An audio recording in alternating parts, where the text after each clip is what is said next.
Hello, everybody. Welcome to Season 2, Episode 1 of the EFL Magazine Business Podcast. Today's guest is Zsuzsanna Smith. Zsuzsanna is an early childhood educator by trade. As a teacher trainer at the Helen Doron, she trained over 1,000 teachers in 17 countries, while she was also involved in quality assurance, curriculum development, and creating instructional guides for parents and teachers. In 2019, Zsuzsanna moved to the USA and started her own consulting service for online experts who want to streamline their education-based content and maximize their online course conversion and retention rates. I hope you enjoyed the episode. Hey everyone, buckle up for a new episode of the EFL Magazine Business Podcast, the one and only podcast made to help you launch your business or take your existing business to a level of success you could never have imagined. Whether you're a school owner, freelancer, publisher, or other entrepreneur, you're sure to pick up lots of actionable advice when you listen to the EFL Magazine Business Podcast. Remember to visit eflmagazine.com for great articles and features. Without further ado, here's your host, the founder of EFL Magazine, Philip Pound.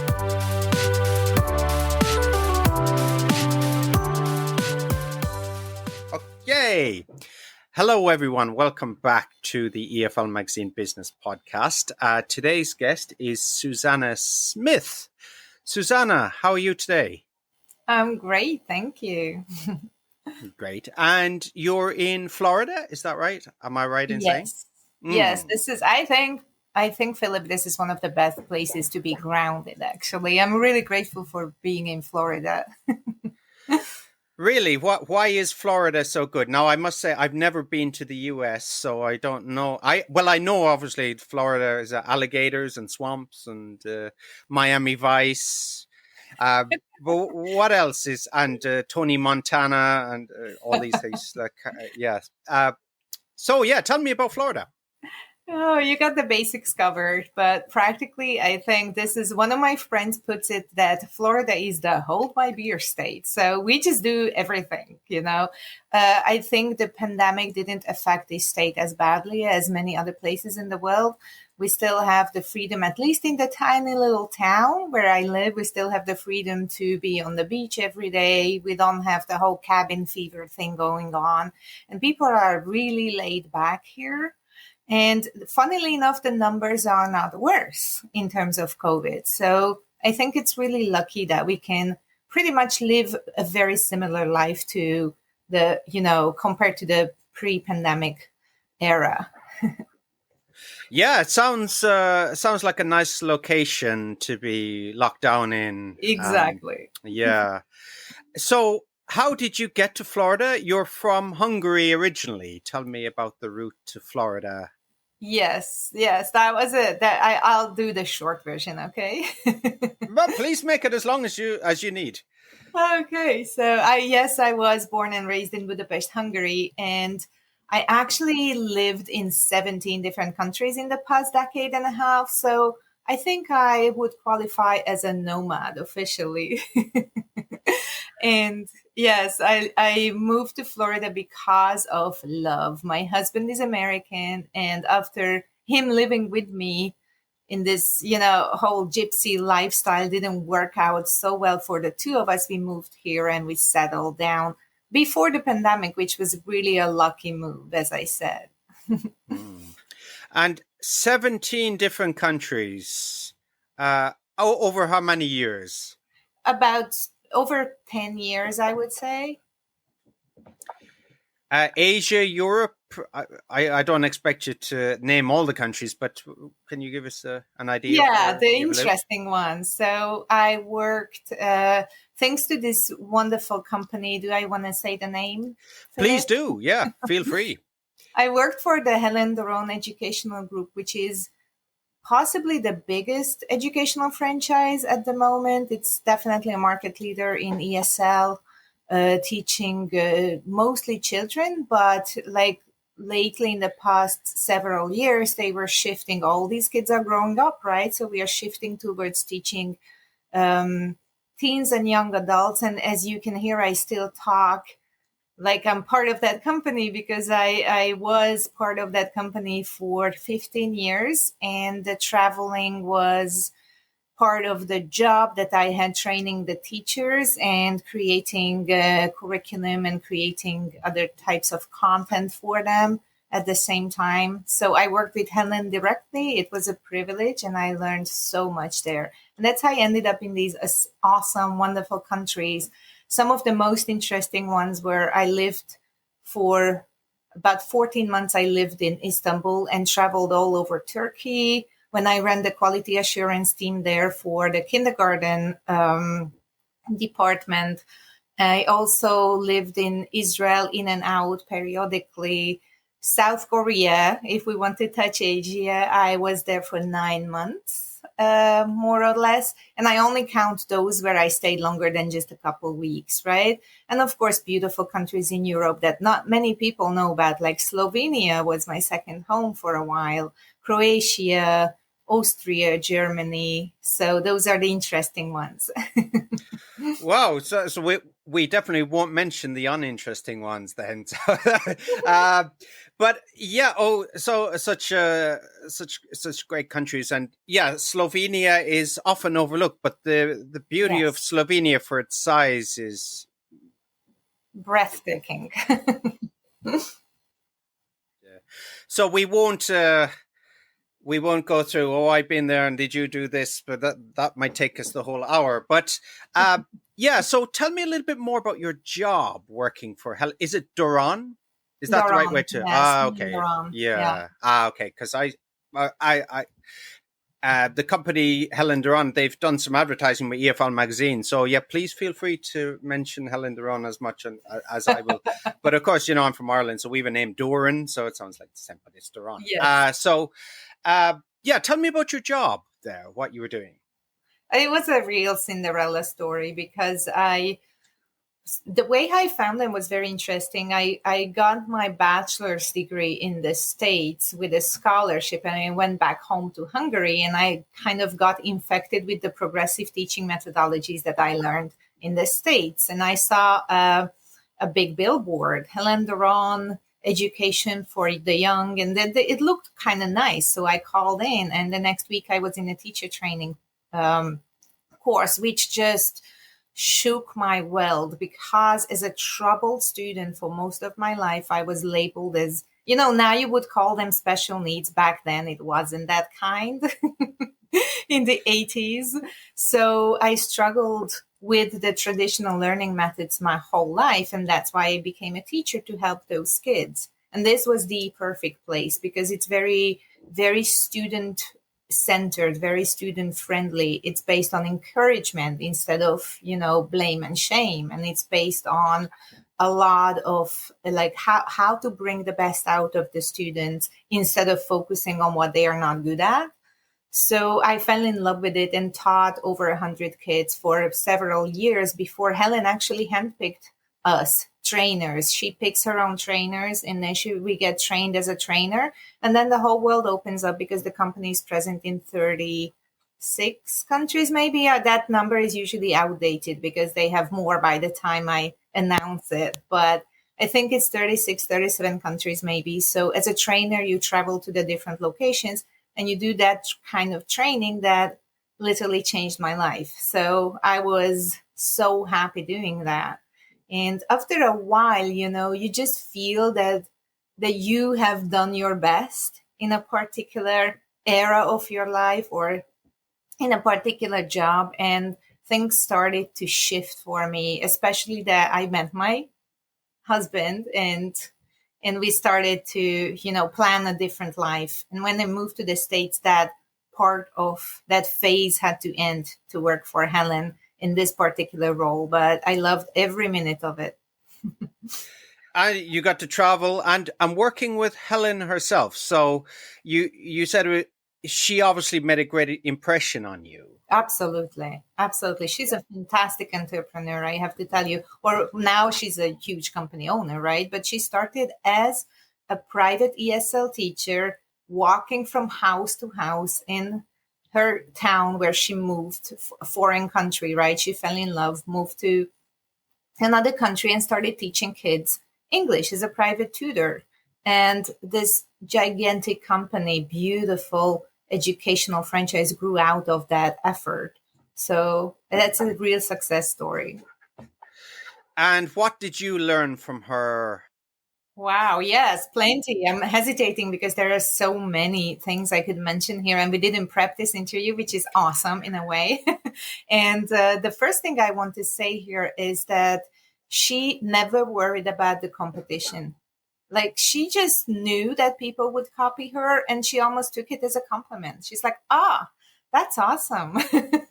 People think there is value in what I do because they try to, replicate it.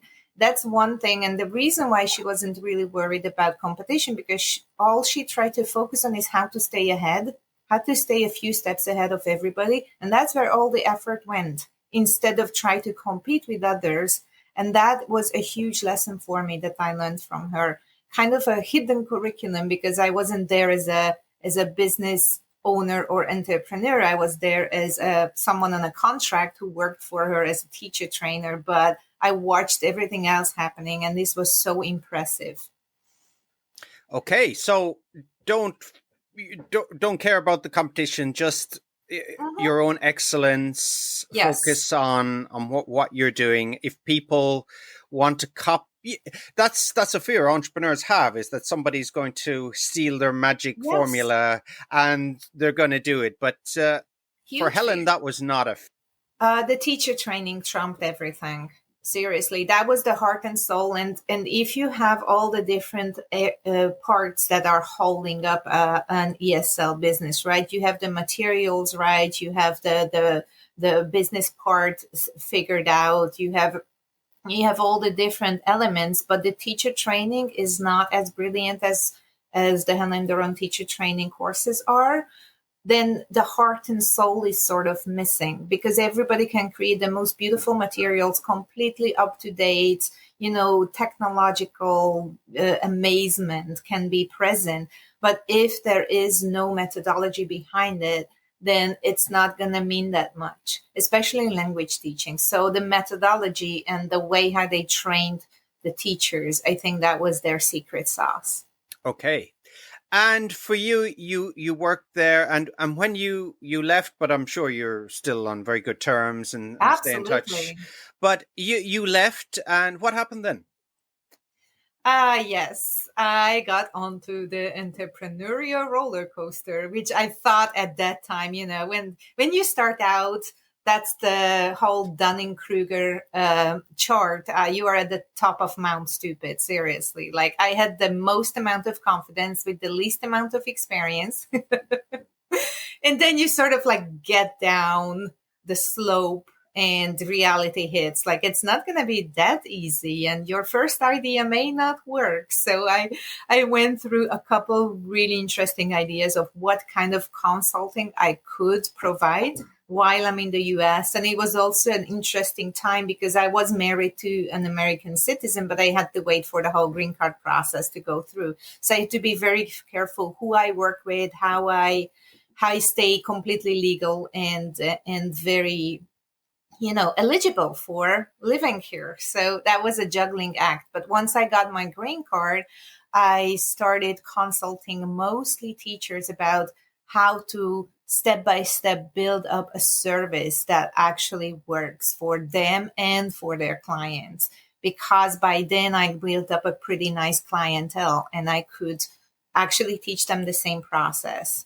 By trade, I wanted to add this. I'm a curriculum designer and a compulsive course creator, completely, absolutely into that whole thing. I'm a curriculum creator nerd. I read all the research and everything around that topic. So what I realized that a lot of times there were content elements that were missing, like they had a good idea. They had obviously the entrepreneurial fever, but teachers are not trained. Like, I wasn't trained in business. I had to figure so many elements out for myself. So that's what I started to pass on to teachers in a one-on-one consulting setting. That was the very first successful attempt about 2 years ago. Okay, and I really want to go into that. Okay. But I just want to rewind a little bit, and which I can, and I actually came up with a nice analogy. So I think the whole starting out in entrepreneurship, there's always say the hope and the bravado, isn't there? It's like, I can do this, and then reality begins to set in, doesn't it? We think we can get some quick wins, but actually it's a long slog, isn't it? And the analogy I was thinking of, if you've ever seen the documentary, what is it? When We Were Kings, about Muhammad Ali. And when he's fighting George Foreman in the Rumble in the Jungle, I think it was in 1975. But if you haven't watched it, or if the listeners haven't watched it, you should really watch it. It's a fantastic documentary, inspiring, of course. Anything with Ali is. But there's one part in the first round. Ali's, according to Norman Mailer, anyway, his whole game plan was to hit Foreman with an overhand right. So this is not something that's normally thrown in a fight. It's seen as a bit of an insult, and it's something that's not expected. So he was to go out, he was to throw this overhand right, try to get Foreman down on the ground. Didn't work. And he came out and he was like, against the ropes for, I don't know how many rounds, 6-7 rounds. And then eventually Foreman were out and he was able to come back and hit him. But, entrepreneurship's a bit like that. We're at the beginning, we think we can get all this, but actually we're sometimes against the ropes, aren't we? And we have to soak up the punishment for a long time. Yes, absolutely. And as I refer to the whole Dunning-Kruger chart, when there is this height of the beginning, and you need that enthusiasm, honestly, like change and starting something new is scary. You need all those good hormones in your system and the whole, that momentum. But then it's inevitable to go down. Seth Godin calls this the dip, yeah? And you have to go through that dip. And what's hard to understand, that it's necessary for the next step. Nobody can skip the dip, or I haven't heard anyone who did, right? So that's what we need to understand, that it's a part of the whole game, right? Finding yourself against the rope. You cannot box or play anything without expecting that to ever happen, right? So that's not possible. And it's really interesting to see the psychological shifts first in myself and then in everybody else when that happens. Like, how do you go through all that? That's the interesting question. A bunch of people use this analogy. I think Stephen Covey uses it, and he calls it the valley of despair. And then the slope of enlightenment, when you crawl out of it, actually, with a lot more information and understanding and experience. Yes, exactly. And it takes me back to when I was starting out, and actually I was contacting a lot of people on LinkedIn and, getting people to write and just trying to get people interested in business owners as well. And some of the email, I just look at some of the messages I sent, and they're cringeworthy. That's all I can say is I had all this sort of bravado and was like, well, in 1 year, I'm going to achieve this. And of course, it didn't happen. But what I really don't want to be like, I didn't become cynical. At least I hope so. And actually, I see some people in social media land, and they have that same kind of bravado. But I actually would not like to meet these people for the simple reason is I just wouldn't want to bring them down. I wouldn't want to say one of these people, well, I tried that, didn't work. And I don't know how I would not do that. I would like to give them a little dose of reality, but you have to balance the reality with the enthusiasm, as you say. Isn't that right? Yeah. Yeah, absolutely. I agree with you 100%. And yes, then, you do meet those people in the different stages, and you can tell from the comments and their reactions where they are at. A lot of times when things don't work out, people get skeptical and bitter about it, and they repeating the blanket statements like the market is oversaturated and you cannot make a living out of this and all that. And you hear that and you go like, okay, you have to go through this phase. The question is, are you gonna continue or not? That's it. Like, will you just stick to it or not? That's it. And that's the difference. I think Richard Branson said this, like, just don't quit is the only rule that you have for success. That's the most important one, that you have to get through that phase too. And if you stick to it and you figure out and tweak it according to what actually needs to be tweaked, which is interesting to see what the actual thing you need to change, then eventually you're going to get it right. Yes, that's the hope, and that's the promise. Let's hope so. I think Woody Allen said that is something similar, didn't he? He said that most of success is just turning up. Yes. Yeah, and so it's interesting that Richard Branson says a similar thing. So, okay, we're at the beginning. We're sliding down into the valley of despair. Yes. So tell me a little bit what you learned from Seth Godin and how it related to. I actually read that book after I went through my own valley of despair. It was interesting because first I tried to create a business that had zero demand.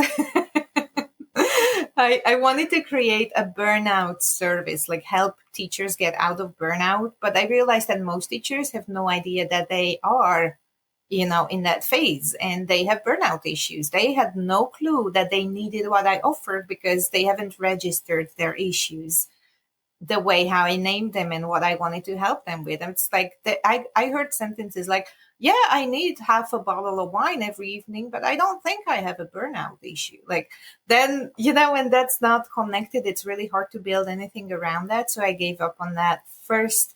That was my first big dip, I believe, if I want to be completely authentic. And then I shifted to helping people, like creating a service around the right kind of stuff and how to actually create the content, both free and paid. But mostly I focused as a curriculum designer on the paid content, which actually attracts and retains the type of students that they want to have.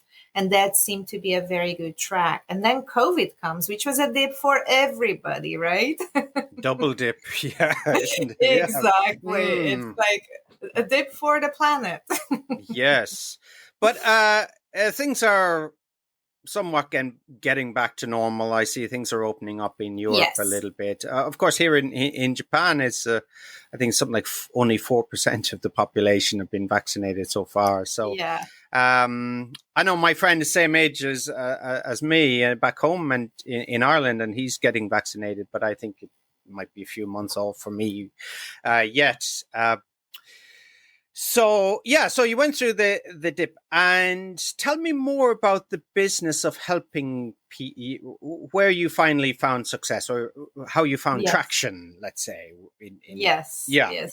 Thank you. Yeah. As I said, the pandemic was like a double whammy for a lot of us. Yeah. You said the same thing, that it just threw us on a loop. And at the time when the pandemic hit, I was actually starting a company that I actually was asked to join a group to start a company called the Teaching Community. And we created a couple really wonderful courses to help people teach online and set this service thing up. Yeah. Like, how does that work and how to think in systems? Because I'm an organizational freak. Like, I have to have everything systematized. And I love how that I really love how that fits into what you do as a private teacher or a solo entrepreneur or, maybe a small learning center or learning studio, because I used to be an owner of one that served kids for a couple years as well. So that started to flourish, but the pandemic kind of caught everything for us as well. The company is being dissolved right now. This is the first place where I officially announce it. And I love being authentic about it because these things happen and 80% of the companies don't make it in their original form, right? So I think that's just how reality works. And I have zero regrets around it. The lessons we learned were enormous. And the fact is that what we tried to do before the pandemic got outdated in the meantime, like a lot of other things did. So we're taking a new direction, and I'm going to be very happy to talk about that next. Yes, certainly. I'll be moving on to that in just a second. But you did mention systems thinking and building systems in companies. Now, this is something we chatted with when this podcast goes out, it will be a couple of weeks ago, with Christina Rebuffet. And she talked about getting a system in her company, getting an employee manual, streamlining. So tell me about systems, designing systems. This is up your alley, I think. Yes, it's kind of like, to me, it's an offshoot from curriculum design, which is highly systematic, right? And I know curriculum design in general gives a lot of people the chills because it doesn't have a good reputation. It usually is like some huge document that you have to produce that's full of foreign words and you need a dictionary to get through, and everybody falls asleep reading it, right? That's kind of like the old school stereotype of like curriculum design. But the way how we create the curriculum is actually highly systematic, simple, and very intentional. And the heart of every system is pretty much the same, that you have to find the right order of applying particular pragmatic steps. Yes. And it's also quite individual depending on what system you're working on, what those steps are. But having the right direction, understanding where your starting point is and where your finish line is. Usually my style, if you like, is to start with the end in mind and reverse engineer everything from that. That's how we design our curriculum or whatever content piece we're working on. And that's how we design our systems. We would like to see the positive outcome or the desired result or whatever you want to call it for, a successful student pathway. It would be their thriving future identity. Who do they want to become? All that journey stuff that we learn about in business books. And then you reverse engineer it step by step, getting to the point where you are right now and see what fills in that bridge. And that's the same for system design, at least in my understanding, and for curriculum design as well. Okay, and you mentioned earlier about let's say learning difficulties. Is it yes, in students? And you mentioned a little bit about yourself and your history. So also taking into account Richard Branson, who himself does have dyslexia, for example. Yes. So he and a lot of successful people, they say dyslexia is actually an advantage for them. So for you, and being, let's say, nerdy about your systems design, was it actually your background? Was it an asset to you in this way of thinking in your entrepreneurial journey? Well, I developed this as a survival mechanism, literally, because in school I was drowning nonstop. I couldn't pay attention. I was fidgety. I couldn't sit still. Those things were dreadful. Especially, it was a different era when we were in the 80s and 90s when I was in my school years mostly, and also we still had a very different, political system. So a lot of rules were reinforced quite ruthlessly, to be honest. And kids who didn't fit in suffered. But I think that's also a global phenomenon that happens in any school system, where the first two things that you have to learn is what? Be quiet, sit still. Yeah. So that didn't work for me. And the only way, because my brain goes usually 100 miles per hour and it's way ahead of everything else that I'm trying to say, I had to create the systems for myself to be able to actually get through those school years, because there was no special education available where I come from. So they just literally, called me different kind of not kind names and sent me home and told my mom that I was hopeless.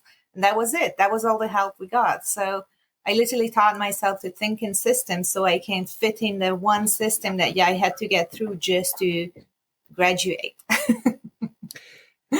Yes, it does ring a bell. Growing up in Ireland in the 80s, Right. It was similar. There was I mean, if I can say the unkind words, what do we call ADHD now?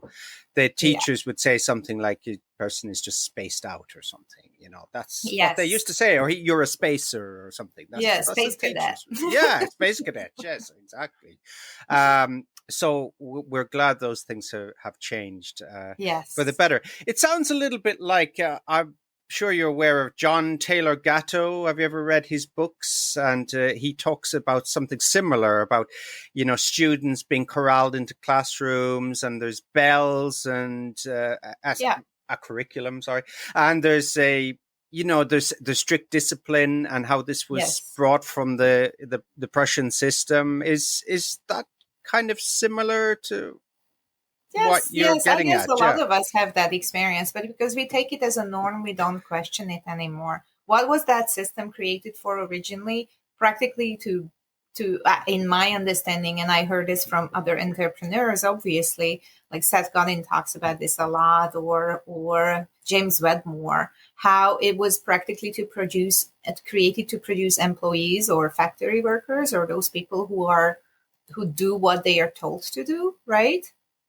But it's funny enough that the entrepreneurs who are the most successful now never fit in that system. They had to create their own system to thrive because that didn't fit their way of being or their way of thinking. And then they had to obviously overcome the fact that they were labeled there often as, stupid, hopeless, or some more elegant ones of hyperactive or ADHD or the disorders and everything else. But it's a disorder from their point of view only, right? Like that is such an interesting, spin that I had on it. Like, wait a minute, maybe it is a good thing that I didn't fit in that system, because do I want to be the perfect factory worker? No. And I'm sure growing up in Hungary in the 80s, was that it was coming to the end of the communist era in Hungary. But I think you will correct me if I'm wrong, but Hungary was not hardcore as maybe other Eastern Bloc countries. Yes. Is that true? I think we were like the happiest part of the bloc, as we called ourselves, usually quite laid back and bohemian, but still the restrictions applied. Like, we couldn't leave the country together. My whole family couldn't go, just half of the family. So they ensured that we come back. And I remember these things in my childhood.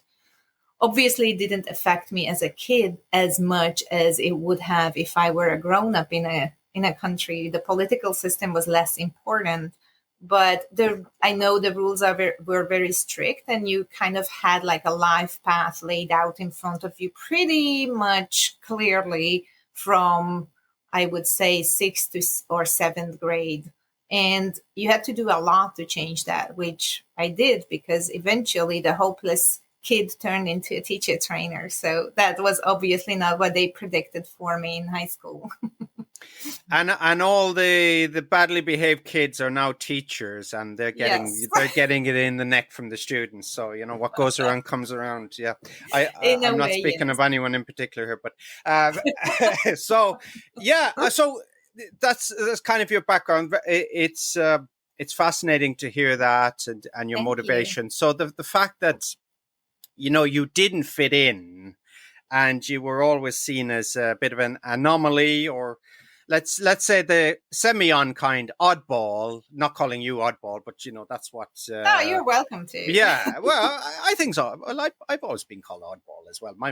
So I think it's a good word. But yeah, so you weren't the model prisoner, the model factory worker. No. And you needed to do something yourself. So you went out on your own, and you were able to use your background and your difficulties to your advantage.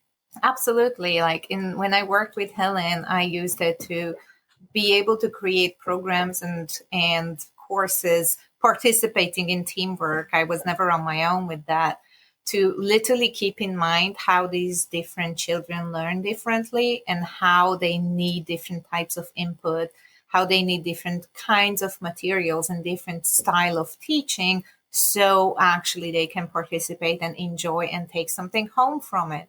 And that was at the forefront of our minds all the time. That was the whole idea behind this entire teaching methodology that Helen started, and then so many of us joined, to create more and more beautiful things in there for those who didn't fit into the regular systems.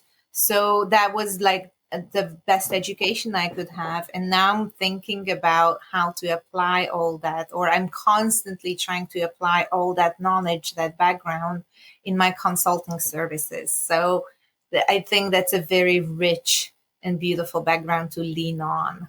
And I can help whatever you are teaching, whatever subject matter you're teaching. I can definitely help you make it more student friendly, more aligned with everything else that you do. And the content to me is a key element, and I mean both paid and free content.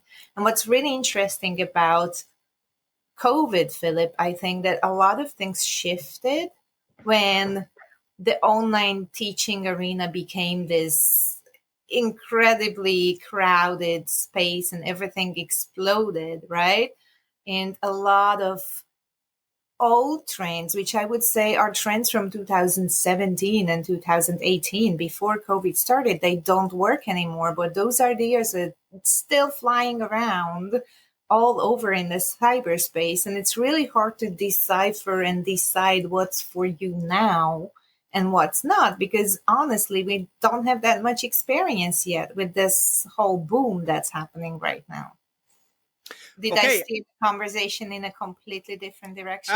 Not at all. Not at all. You're making my, I'm still a kind of neophyte here, podcaster, but I think I can handle it. But you. I just wanted to go back to the point where you mentioned your old business, or the business that is yes. I'm trying to find some kind of euphemism here. So, so it's been discontinuing a business. We are trying to kill that business, and I don't need any kind statements around that. It just doesn't work the way it worked anymore. And I think saying that out loud is actually empowering, instead of trying to either hide it or try to push it forward just so we don't have to feel like failures.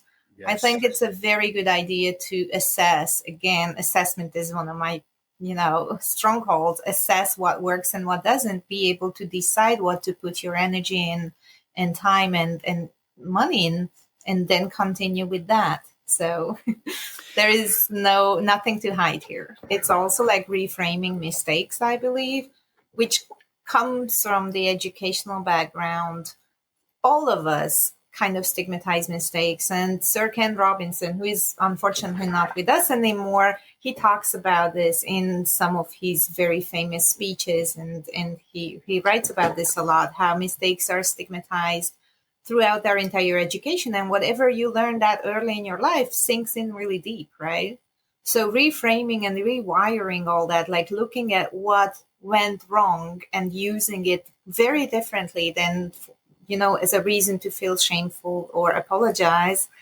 That's really an interesting way, and I think a lot more useful way to move forward, because then you can use all that information. It's like the whole Edison principle, right? Like how many ways he had to discover when the light bulb didn't work before he actually got to the right solution. And without those, it would have never come to this point, right? So if you look at the entire journey like that and see every single element is necessary for the growth, and not resisting it and feeling shameful about it and try to disown and deny and suppress and not to deal with it and hide it, I do believe that's the way how we get the most out of it, if that makes sense.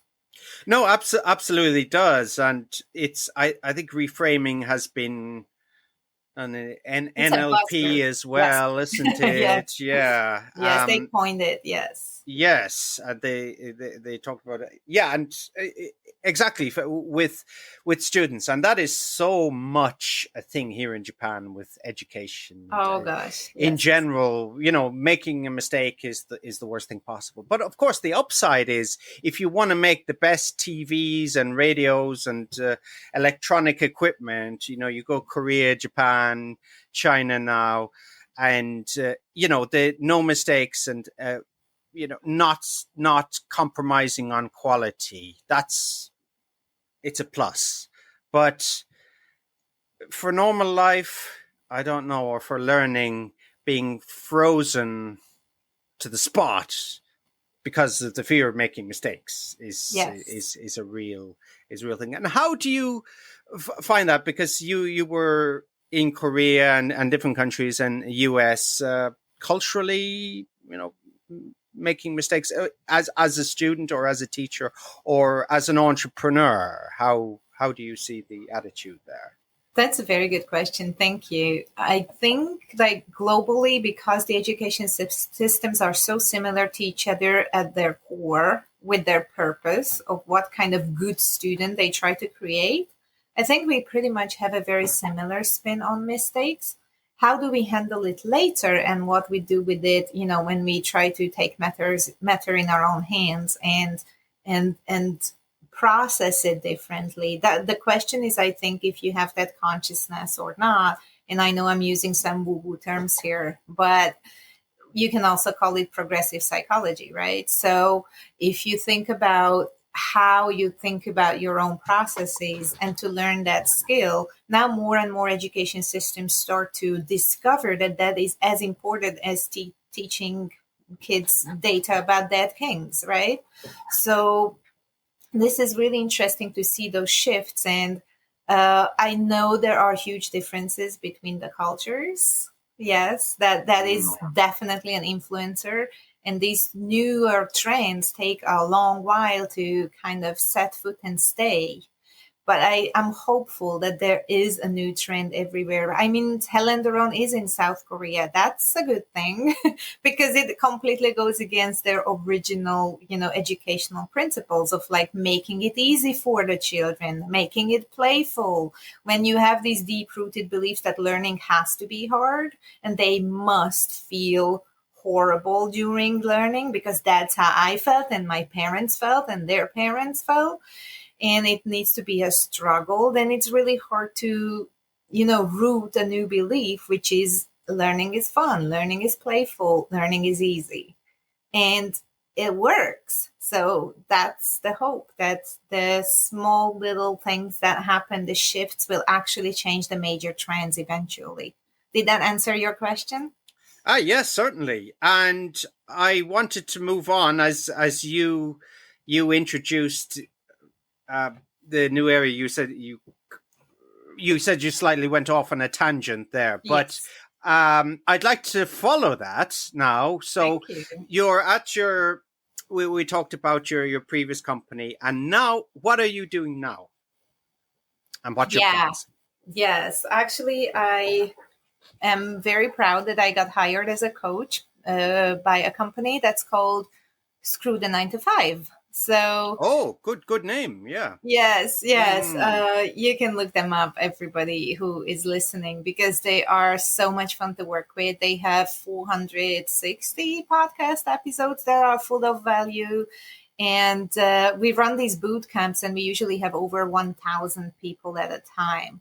So there I started to collect a lot of information about entrepreneurs mostly. And my focus shifted to people who are less of teachers by trade, but more of teachers by choice, because anything you try to sell online nowadays, even if it's a physical product, if it's the mug that the listeners cannot see because I'm holding it up, but you want to teach something about that first before you sell it, right? So everybody is a teacher who is an entrepreneur. They just have to recognize their own teaching abilities, and they have to be able to kind of live up to that and be trained very, very fast. Often they are self-trained people. They learn how they teach about their product so it's being successful, why not to help them with that?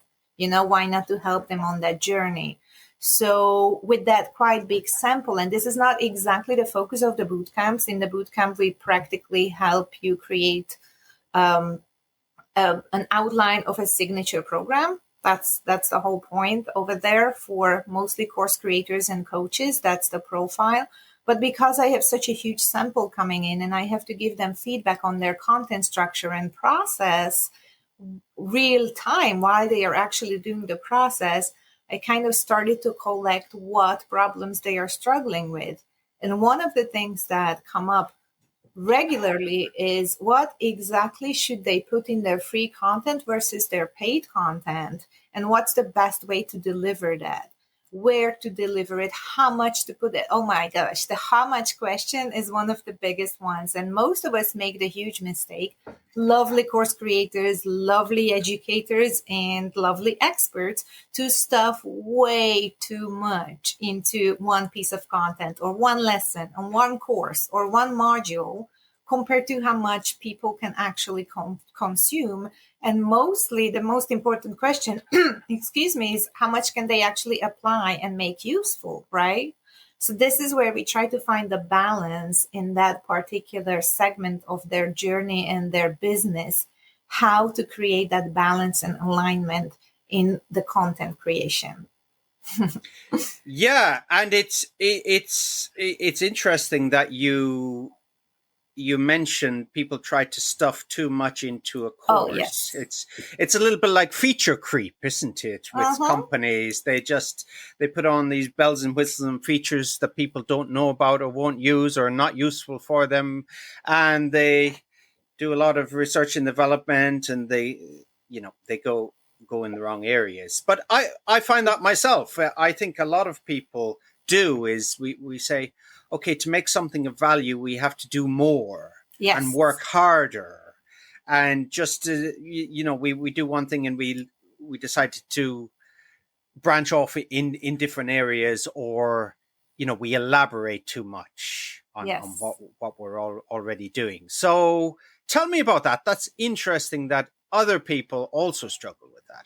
Oh, I think almost everybody I've met, especially the lovely experts who are full of passion about their expertise, let it be a skill set, a know-how, or, something that they teach to others. And especially if they're not teachers by trade, they never learned lesson design or course design, or they have no idea what ratios should be there. And the first thing that you do, especially if it's a subject you know a lot about and is passionate about, then you flood people with information, right?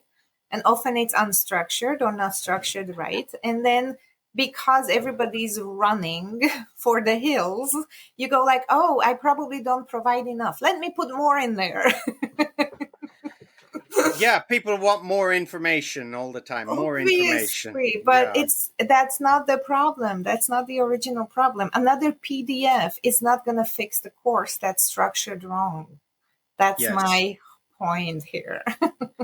But I think I won't go into pop psychology here, but a lot of the roots of this kind of thing is you think it's not good enough, so you just need to do more, isn't it? Whereas that's not it. You hit the nail on the head with that. It's like a whole imposterism topic that we could digress. And I think maybe we can do it in another episode. But the only reason I won't is because for the first 5 episodes we talked about imposter syndrome, and so I was like, okay, I'm not going to mention imposter syndrome again. Let's talk about pricing. And this is something we all struggle with. Yes, that's true. And me too. I absolutely understand that. What I see is that there are trends out there and we all hear them.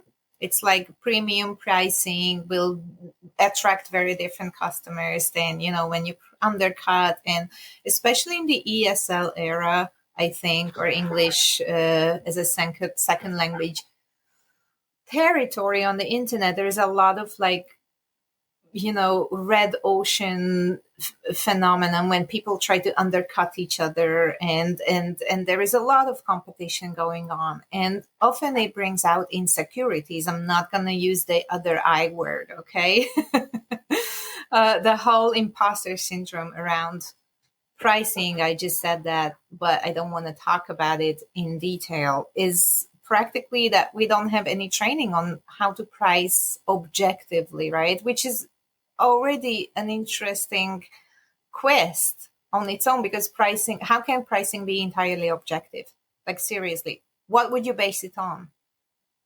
So the whole idea is that you get into a space where you can actually get as detached from the insecurities and detached from what the competitors do, and kind of have a very doable strategy with, I think, incremental increase. That would be a good idea for someone who is just starting out. Like, after a few people, you can always increase your prices. And that's what I was doing at the beginning. And that sort of works better than, trying to listen to a podcast, for example. I'm not talking about yours, that boosts your self-esteem, like saying, like, charge what you're worth and put taxes to it. And I'm like, well, careful there, because then you're going to attach your self-worth to a price that you kind of come up with because you want to, boost your own self-esteem. Like, what kind of strategy is that? That's true. And that's something Seth Godin talks about, isn't it? Yes. He Yes. talks about, not mirroring your self-worth in your business, isn't it? It's not. So basically what you do, and the same he talks about education as well, doesn't he? Absolutely. Plenty of times. Exactly. I really like his spin on these. He's an excellent source of information, and he's very generous with his information. And sometimes I listen to the same thing a couple times or read the same book a couple times for that reason. But I think what we are trying to hit on here is that practically, if you cannot stand behind your own prices, whatever those prices are, it's not going to work. And you have to play your own game. I had to play my own game of like overpricing and underpricing. And I don't know, it's overpriced until it doesn't work, or it's underpriced until it, attracts the wrong people. So that's like something that's a balancing act that as solo entrepreneurs, we all have to find our footing and bearing, and I think mistakes here are also necessary at the beginning. And it's trial and error, but it's also measurable. It's Yes. It's something that, for example, in Amazon, they say, there's a sweet spot for the price of the book, isn't there? When you put Yes. I still have a book on Amazon if anyone wants to see it there. But I think it's languishing somewhere. But they always say, there's a graph, isn't there? And once you go above $5, the likelihood of sales will go down, or they will reduce by a certain percentage. And if it's above $10, it'd be so much. But so that's one thing about pricing. But also, what Christina talked about a few weeks ago was that. So some concrete examples were when she priced one of her courses above $500. We'll say dollars, but $500, the people weren't so, the number of people signing up was not so high. But when she went below, let's say the early 400s, sales took off. And there's a psychological barrier maybe about the number 5. Maybe you can give some tips on that. But so somehow we think 500 is it is quite a substantial amount of money. But 500, but 400 maybe seems a little bit more, affordable. I believe it also depends on the audience largely. Yeah. And what brains they are using when they are, obviously we all make an emotional decision when we buy something primarily, right? And then we justify it with logic. But at the same time, I do believe in, like, this is why it's hard to give like pricing advice universally. And I also never learned this in school. So here comes my imposterism that I can share with you what I learned by trial and error and what I see other people do who I work with, and what works and what doesn't work. And I think it's highly subjective, and it needs to be tailored to who you're working with as well. Are they more like logical and they base their decisions on that? What will appeal to them? How will they react to the different prices? And this is something that a beginner, like having that beginner mindset, is a very good idea. Obviously, a lot of the listeners have had businesses for years and they have their pricing structure set already, right? So we are mostly, when we're talking about how to price things, we are talking to the newcomers. Am I right?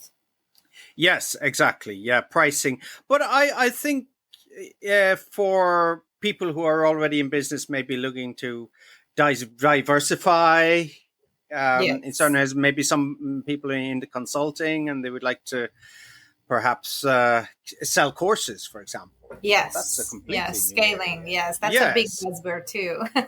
Yes, exactly. And we could talk about the books there, Nail It and Scale It. Is it Scale It and Nail It and Scale It? Is not one of That's the right order, I think. Yes. Yeah, I think that's the one. Yeah, Nail It, Scale It. But I think you touched on something quite interesting there as well, which was reading books for entrepreneurs. And I used to be, let's say, more voracious reader, and I would read maybe 1-2 books a week. And I think I got some advice from Schopenhauer, actually. And Nice. Schopenhauer said he gave 5 tips for reading books. And he said to only read 5 books, but I'll come back to this in a second. But basically what Schopenhauer said was that, people just read books and they just forget them, throw them away. He said, read a book and reread it and read the passages. So this is really what you're saying about Seth Godin, wasn't it? So you don't have to have a whole bookshelf of business books or education books. Get one book and just read it, and just every day go back and reference it, isn't it?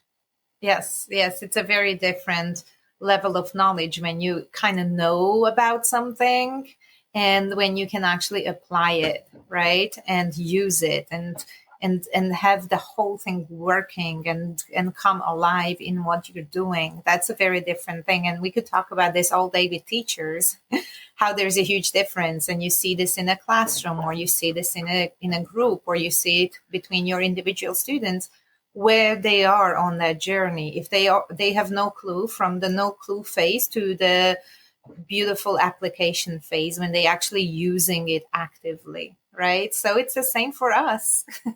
Yes, exactly. And we don't really apply the knowledge we already have. And then we read another book and say, I read about that before. And then suddenly the penny drops. But it's because we didn't read the first book well enough, or we didn't review it. And Yes. But he also does say, as an aside, some of the books to read are the books that are least popular, probably, with audience nowadays. So, for example, Don Quixote, which is quite difficult to get through, and Tristram Shandy as well, which is quite difficult to get through. But so how can people get in contact with you if they want to work with you and know more?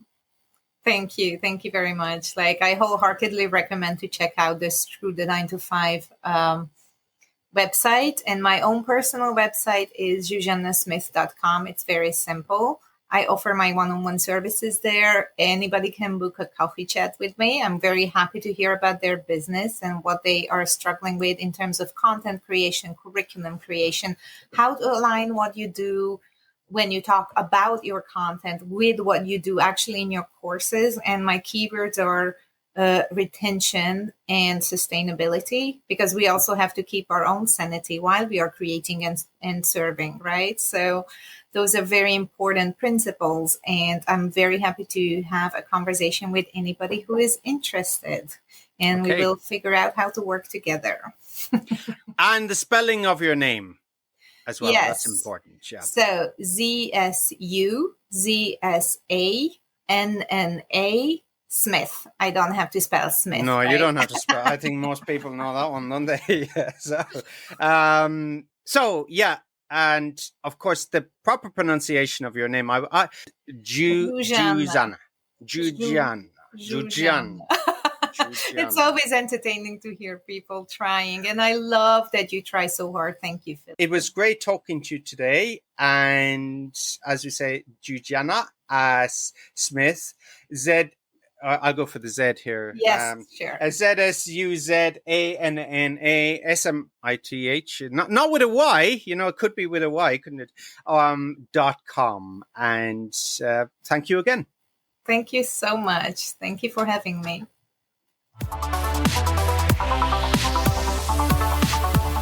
Thanks for listening to the EFL Magazine Business Podcast with Philip Pound. For more great advice and resources, check out eflmagazine.com. If you found this podcast helpful, be sure to subscribe so you never miss an episode. See you next time.